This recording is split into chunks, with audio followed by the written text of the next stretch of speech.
Invented in 1829, the tape measure is a toolbox necessity.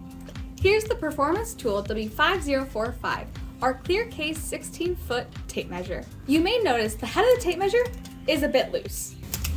That's because the metal tip is exactly 1/16 of an inch thick.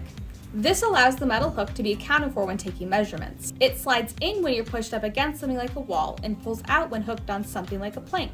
Looking at the actual tape itself, you see a few features here, like the bold numbers and easy to read fractions, but there are also black diamond marks every 19/3/16 of an inch.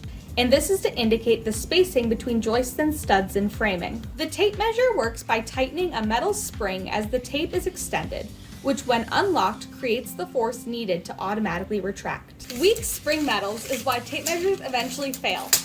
So make sure to buy quality, like this one-of-a-kind performance tool model here.